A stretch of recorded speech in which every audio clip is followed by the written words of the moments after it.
Sa lupad. Yung angle bar kasi wala yung sukat na gusto niya, sabi ko doon sa truck, sa magde-deliver, na kung ano lang sukat meron sa kanila. Wala daw kasing ganun sukat yung one up na gusto niya. Eh ngayon? Sabi ko dun, sabihin doon sa gumagawa kung anong pwede. Hindi ako na-explain. Pero okay na siya nagagalaw ako sa masakit na ito. Kailan ka nadali? Nung ano sir? 8 no? Isang buwan na ito nung 8. Bumuka yung paa mo ay doon. Bumuka. Yung ginalakad ko, okay naman kaso nga lang, parang mga dito, masakit. Hindi mo may dini, lakad ka, sige lakad ka. Tingnan mo. Siya may tupis sir ng katawan. Ayan. Masakit. Tapos yung ganito ko sir, parang may dito eh. May alog, ituod mo. Ano pala, semplang ka? Nagkasagyan kami. Ang damage ng motor ko, left side. Akin right na may damage ko sa ano. Ito? Oo, pero naibalik nila nung gabi na yun sa auto. Buti. Kaso na-damage yung ano mo. Na-damage yung loob ng ano mo idol. Ayan o. Yan, kaya masakit pa yung loob. 9-7 yan, nag-damage yun. Alam mo yung puti na buto? Di ba yung madulas yun? Yan, nabangal yung kanto ano. Pero to, hindi ko consider ano, chip fracture lang to, o kaya suspicious. Yan o. Makikita mo kasi, shitty ano, pero naibalik daw rin sa ortho. Pero ngayon, 1 buwan na masakit pa rin. Bakit? Kasi nga na, ano yan, tingnan mo yung dents na yan, yung pinaka, parang nag-highlight in white sa sobra. Tingnan mo, putol siya oh. Putol siya sa ano. Kaya, automatic yan. Galing sa cartilage ng calcaneus yan. Or sa talus. Yan, nag-extend na yan. Ayan pala, anong una oh. 7 dwarfs. 7 oh. Kaya yung pangloob dun sa ilalim, yun na natuklap. Sumete siya. Kasi balik ako doon sabi ng doktor, ba't tinutuloy? Ito pala yung tsura niya ng una no. Pero naagapan naman eh. Tignan mo naman oh. Tignan mo to. Oh, ang lalim no. Nabaklat nga yun idol. Patagalin mo lang to. Oh, humiwalay. Hindi dito na sana sa tuhod kasi para may grabe. Yan, ito yung isang ano. Diba? Letter L na. Shitty talaga siya. Kaya hindi malabong ano, hindi malabong ma-fracture. Yung tama yung sinasabi ko. Ang pinigil nila sa akin ay 90 days. 3 months! 3 months na. Oo, kaya nga sabi siya ng doktor, wag mo muna idiin kasi nga na-damage na yung cartilage yun eh. Siyempre, biglaan eh. Baklatin ba naman yung paa ano? Ganun yun sa no? Grabe. Baga, yung mga edge nung ano, siyempre may mga lock yan, pare-pareha siyang idol.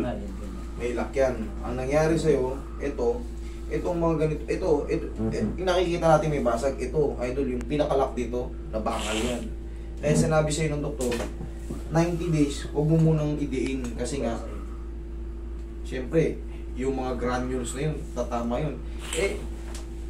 Bago yung mga buto na yan, bago mo malit siya, may mga ganito pa yan. Ayan, may mga ganyan yan. Para mga ano yan. Oo.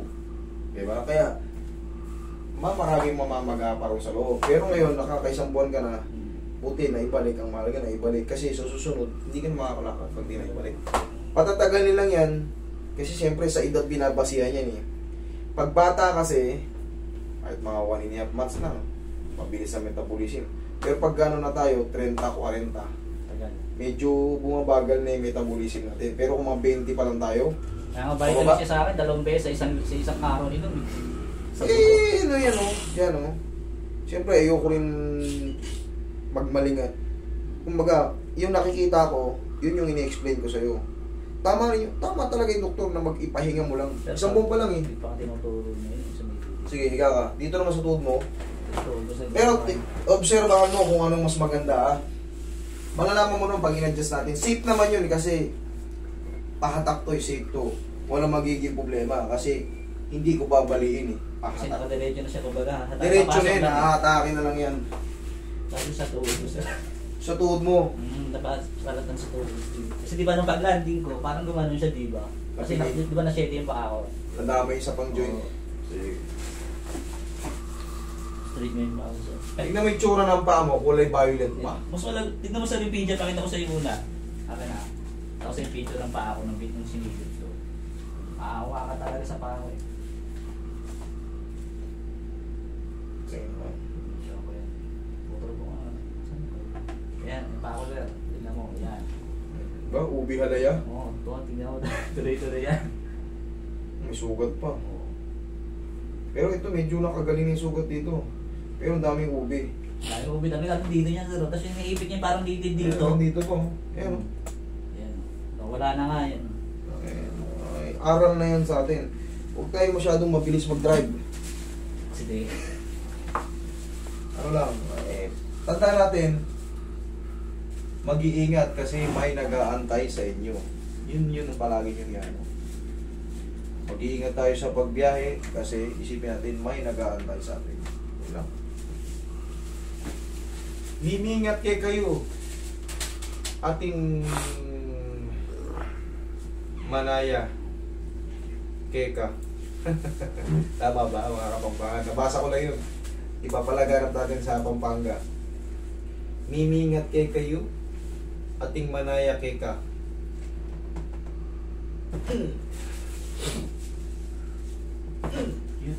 Yan, Ano sabah. ba? Ano ba? Oo, sarap yan. Last na. Eh, ganun din yan, wala na. Yan. Diba? Mamaya, mas mararamdaman mo kung ano yung mas... Naaral ko nga sa inyo yung paggamit mo ng pawing, simula nang binuksan na yan. Ilalagyan ko lagi ng pause sa gabi yan, hinihilag, ginaganong massage Yun lang, yun lang ano, kasi safe yun, di mo itinitik, pero nakakaginawa. Di ba? Eh, hindi makaka-apekto sa ano natin yun. Hindi makakasira. Pag may na lalamog sa atin, huwag nyo muna ipamassage. Ano nyo na muna, sarili ninyo ng ganyan-ganyan. Ginaganon ko sa amin. Ganun lang. Para ano. Kasi yung iba, nag-ano kasi sobrang sakit na eh. Ihilutin nila ng Pero pag tubig. binabalutan ko siya ng tawag ito yung gasa, yung benda, okay yung lakad ko eh. Hindi siya na... O, di maganda. Ito kasi patatagalin lang to, may basag eh. Yung dulo-dulo nga ng cartilage. Nakikita naman eh. Ang gusto nga nila, lagyan ako ng bakal sa loob.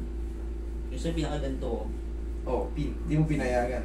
hindi alam pa kaya ko eh. Kaya ako Hindi. dalawa pa ako eh. Paano mo na lang to?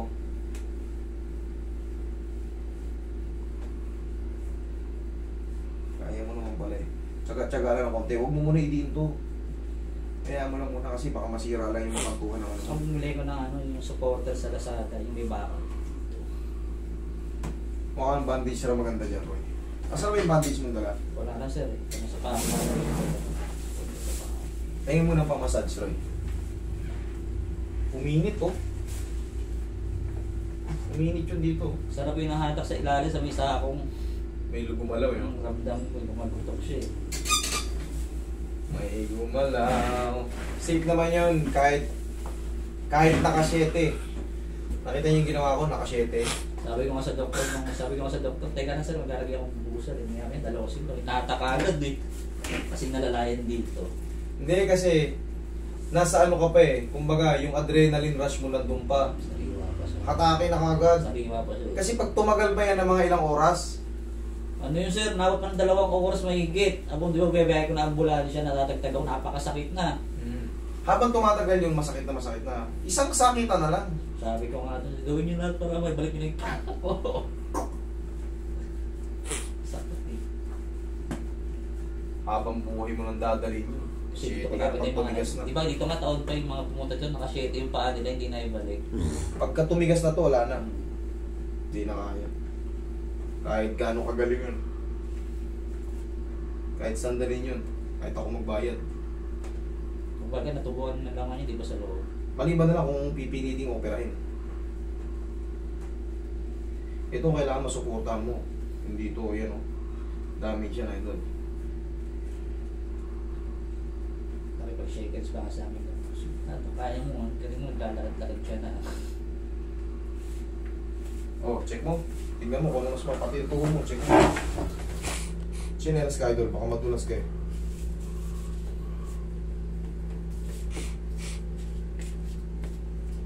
Yun, okay sa tubo. Okay, yung tuho mo. Kasi pag nakakbang ako, alam mo ba yung parang lumilis siya? Oo. Ngayon. Iba yung joint niya. Oo. Sorry.